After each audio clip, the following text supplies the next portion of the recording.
we're just getting the start of the story here, and basically they haven't gotten that far in the plot. They've only gotten to the point where they've just had their encounter with one-armed Hawk King, and there's been a fight over the sword, and now Xiao Shiyi Lang is escaping from a battle with Shen Bijun, and it deviates quite a bit from the book places, but it seems to be touching down with the basic elements after it's deviated. So we'll see going forward how close it adheres to it. But Adam, what did you think of this episode?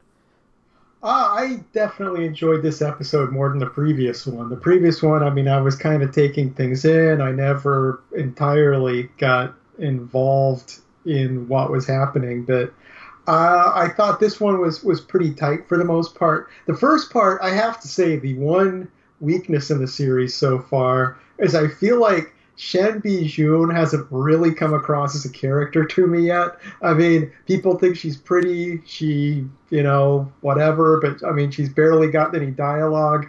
Yeah. And, so it's like the early part with her, I wasn't involved. Once we got past that, we got to, Feng and Xiao Shi. I was really into their thing, their whole journey and their fight on the bridge and everything. And the fight on the bridge, actually, I have to call out as being just a great case of an action scene where everything that happens because of characters' personalities and the result and so on. It was just a really good example of mixing story and action together. I thought that was particularly well done scene. I will say one of the things that I think they do well in the drama series is that they do seem to be good at bringing the drama into the fight choreography frequently. Yeah. Even sometimes, like the drama series sometimes do suffer from the fight choreography not being as top notch as a movie, or relying too much on idols and stuff. But I find that it's still very enjoyable, and it kind of has its own feel. That's like wouldn't you say this definitely feels different than when we're watching our wuxia movies, the fight scenes that we have? Yeah, but I mean, it's a good way to compensate if you're not going to have top notch martial arts, as long as everything that's happening feels involving from a story and character perspective. It keeps it entertaining, even if you don't have the greatest martial arts.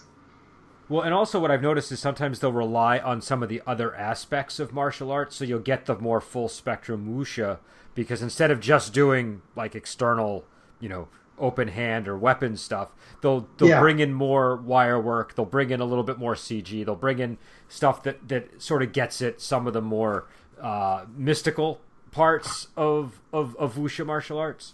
And a lot of times movies will downplay that sometimes. So I feel like drama series, in some ways, you can get more of the wuxia experience through some of the other elements. But yeah, so you found Shen Bijun not to be much of a character, which I would agree with you in the show at this point. I would even say in the book, I mean, she's a love interest. She's not necessarily as fleshed out as. Like, I think Feng and Xiao Shiyi Lang are both quite fleshed out, but Shen Bijun is more like a vessel for the love story. Do you know what I mean? But that's I mean, I feel like at the end you kind of got this love triangle coming to a head, but I'm like, I only care about two of the characters in this love triangle, and he's kind of seems more interested in Shen Bijun, but I'm not. I feel like that element with the story would be working better if I at least was conflicted myself. But. So what I will say is there are more layers to Shen Bijun. She does have there's stuff going on with her husband, and he's sort of he's this chivalrous hero who's a really important figure in the Wulin, and he can't be a fully committed husband. He has to sort of, it's sort of like marrying a president or something. Do you know what I mean? He's that kind of a character. And so she has a lot of angst around that. But I think that even so, in the book, my feeling was similar to yours, which is I really don't know why he isn't choosing Feng Xinyang. You know, she's so much more interesting than Shen Bijun. Shen Bijun, we know she's really pretty, but like she doesn't. There's no spark to the Shen Bijun character. No, and it's. I mean, the thing is, it's like with Feng, she's such a much more well-rounded character that I can see lots of reasons to like her, but I can also see why you'd be wary, because it's like, wow, she's really dangerous and kind of crazy. And so it's like, I can see that both really strong positives and really strong negatives with her, which make her a really fascinating character. With Shen Bijun, there's nothing negative, and the show can correct it as we go forward. And so it's not like it's a fatal flaw in the show, but it's just at this point in the show, I'm like, okay, yeah, she's just kind of there. I mean, it doesn't help that she spends 3/4 of the episode just kind of tied up and gagged in this episode, and like she's basically scenery for a good chunk of the episode. Well, and that's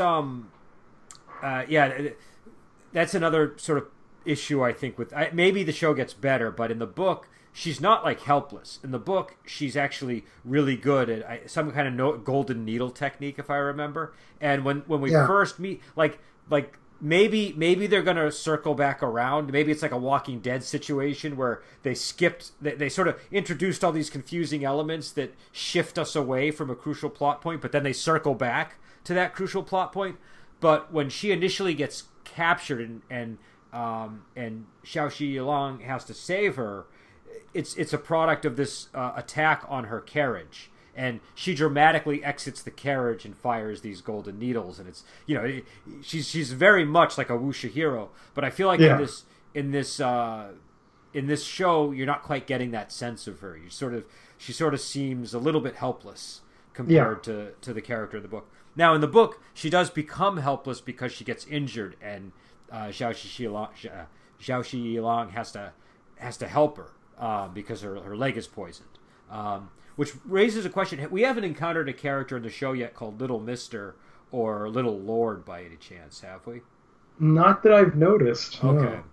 All right, I just wanted to check. That'll become important later on, but it's not significant now. What were your thoughts on the character of Hawk King?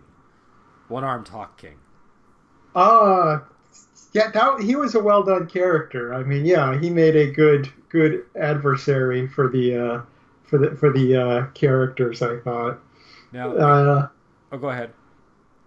Yeah, I mean, I mean, basically a lot of the final third of the whole episode kind of rides on him being involving as an opponent, and I really liked the whole attempt to poison his wine too, and him going for the sword and drawing everyone's attention to the sword because he grabbed it. Then he's really there to switch the wine jugs. That was just a really well executed little scene, even though it didn't pay off because other events messed everything up for him. But I was just like, oh, that's really nice sleight of hand there. That was a great part of the episode for me. Yeah, I thought the guy they got for Hawk King was perfect. Like in the makeup and the chops were all perfect.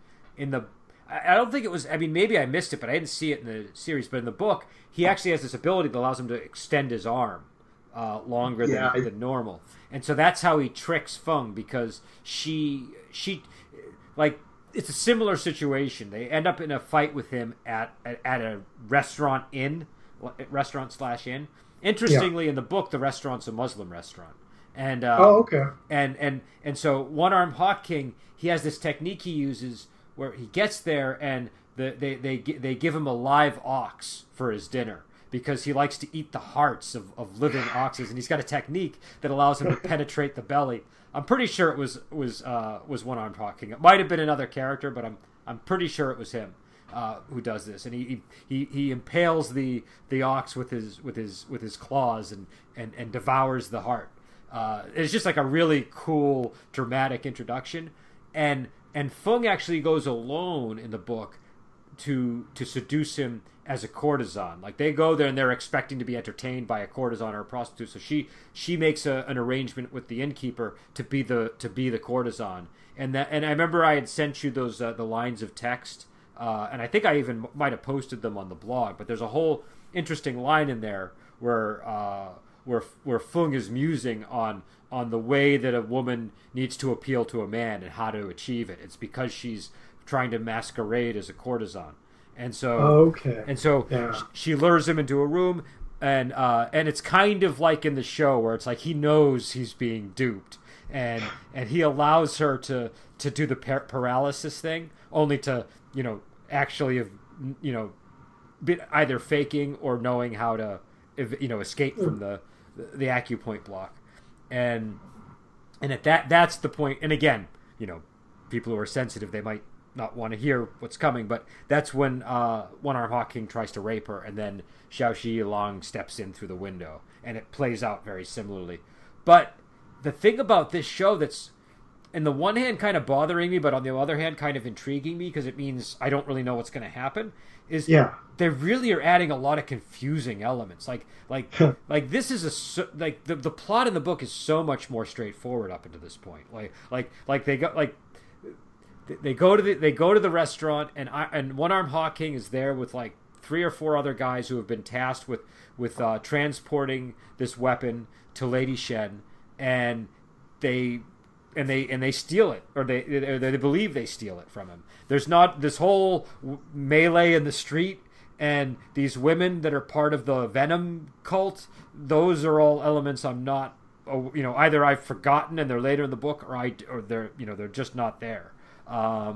So it's and there was the fight with Lian Chenbi and Xiao Shiyi Lang. I think they do have something like that later in the book, but like this is way too early for them to even like we haven't even met other characters that are much more important. Not much more important, but there are much more important introductions to be made.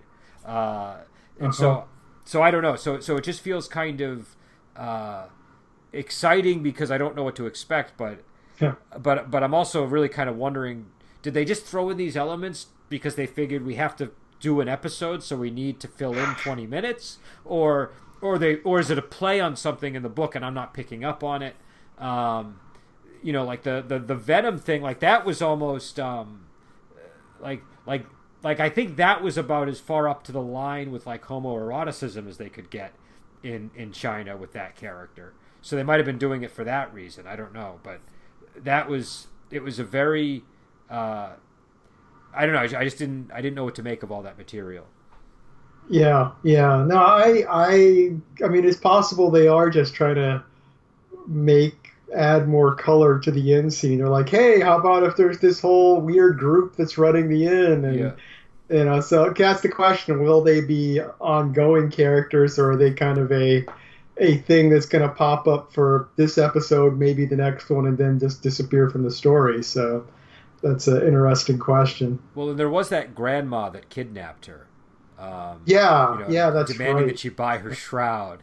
I think it was played by a guy. I'm pretty sure. That was my impression. Yeah. But I don't remember that character. It's possible that character shows up because I'm only on. What am I on now? I'm on chapter 12 or something. So there's like 24 or 30 chapters. So it could have happened later. But I don't remember it, and I feel like I don't know. I have a little sense of unease with that character because there's another character that's going to become very important, one of the most important characters in the book. And unease with which character? Just to clarify. Oh, the grandma with the shroud. Oh, yes. I feel like they might. I'm worried that character might be the character I have in mind, and if it is, it's so wrong. It's just not the right way to introduce the character. But the character is mysterious enough that it feels like they might be, that might be it. I don't know. We'll find out. I'm trying to be subtle and not like alert you to things that are coming down the road. Sure. But especially since they might not even be coming down the road in the show, so it would just be doubly confusing for you. But yeah, so I don't know. I think that again with this series, it's. I mean, you had the same experience, I'm sure, with when we did Return of Condor Heroes. 2 episodes in is so early in the game with one of these shows. So they kind of have to gather steam, and they're almost like the opposite of a show like Farscape, which are individual episodes that might be building to something, but you can sort of, like you could show somebody a single episode from Farscape and they would be able to appreciate it as a single episode. Yeah. With these drama series, you can't do that. It's like one long connected thing. You could go back and reminisce, I suppose, and watch a single episode, but it wouldn't be wise to just watch one in isolation, devoid of any context. No, I don't know what I would have made of this watching it without the first one, but yeah, I don't know. It does seem to be picking up steam, though. It's picked up steam since the first episode, definitely. Yeah. The first episode, I didn't dislike it, but I really wasn't entirely sure what to think after that episode. But I'm more intrigued and on board with the show after this episode. Yeah, I think the first episode is actually kind of weak in hindsight. I think that the book opens strongly, and the show opened strongly because it mirrored the book, but it almost relied on that strong opening too much, because you have that strong opening, and then it did, and then it just kind of gets really sort of like, okay, what's going on exactly? The bathhouse scene doesn't connect to anything else that happens in the entire episode, which is kind of a flaw. Which is, and also it's a really big problem in how they're handling the source material. Not that they should never deviate, because they should if it's a different medium, but the bathhouse scene actually makes total sense. Because like I said, she keeps meeting these people that are like, oh, Xiao Shiyi Lang, she's sort of following the trail of Xiao Shiyi Lang. It's a great introduction for her character, but then you're following her for like 3 or 4 chapters before we even meet Xiao Shiyi Lang. So it's just a little more focused, and I feel like the show has introduced too many characters at once a little bit, and I think the first episode, that was one of the problems with it. If I think the first episode should have just been Feng and Xiao Shiyi Lang, and it would have been easier to manage. Do you know what I mean? Yeah. I think possibly it's an issue with TV shows, in that if you have a cast of a TV show, you want to use that whole cast in as many episodes as possible. It's like you don't. It's like it's a weirder thing to introduce one character, go a few episodes, and then bring in the rest of the cast. It's tricky to have people on board otherwise. So yeah, it might just be a case of trying to stuff more characters in all the time. And the sword that they're going after is the deer carver sword. I think they give it the Chinese name in the subs, but it's the deer carver sword. Actually, I don't think they have mentioned it in the subs at all by name. It's mentioned in the description of the show, like at the bottom of the screen where you have little synopsis of the series. They mentioned deer carver, but maybe I've forgotten, but I don't recall actually seeing it in the subs. They mentioned a name. They said like Gulu or something like that, like the Gulu sword. Gulu sword is what I've seen. Yeah, that's the deer carver sword. I'm pretty sure. Yeah. I just think I don't think they've translated the term or used the term. Okay, yeah. No, they haven't. And I guess the reason that's relevant is because we haven't heard. Have they explained anything about the sword yet, or no, in the show? Because I don't want to. Not really. Not that I. Maybe they did in the first episode, and it kind of flew by me. But they didn't really talk about the sword at all this episode. Certainly. I'll hold off on it then, because it might. I don't want. It's one of these details that when they start talking about it, it's actually interesting, and you might. I would ruin that interest for you if I explain. Okay. Yeah, I'm fine on waiting for now. So I guess that's the again, we're doing this one episode at a time, so we're not going to have like 30 or 40 minute discussions about a single episode. As we get deeper, maybe we will, because the connective tissue gets greater. But right now, I think we're just having introductions to the characters. I guess my only other thought would be: do you have any thoughts on Lian Chengbi yet? Is he kind of registered as a character for you at this point? More than Shenbi Jun does, yeah. But I mean, he's not the most intriguing character, but he's interesting to me, certainly. Yeah, he's pretty much feels pulled right out of the book to me. So I think, if that's the case, I think it'll be interesting going forward. He has an interesting chemistry with Xiao Shiyi Lang. So again. Yeah. Oh, go ahead. I'm saying, yeah, and I liked the way in the fight scene on the bridge. It was people's virtues that were being used against them. Yeah. You know, in both fights that were going on. It's like he's worried about his friend over there. His friend is just fighting a woman is just a difficult thing for him, and she's totally abusing that against him. And it's yeah, that was just a particularly good part of the episode there. Yeah. So all right. So yeah. So we'll end it here, and we'll be back on with another episode next week. This Wednesday we'll be covering 2 episodes of Farscape, and we'll probably be talking about Soul of the Sword on Friday for Wuxia Weekend. I'm really interested now in getting people's feedback on that one, because I watched it and gave my thoughts, but I just put them out in the vacuum, and I have a feeling it felt like the kind of movie that gets like different reactions from everybody. So I was very curious. I haven't watched it yet because the podcast was canceled right as I was about to watch it, and I had a cold on Friday, and I was like, well, I'm just going to sleep then. But I will watch it. This is one I would say definitely worth the watch. It's definitely one like this. It was the darkest wuxia movie I've ever seen, I think.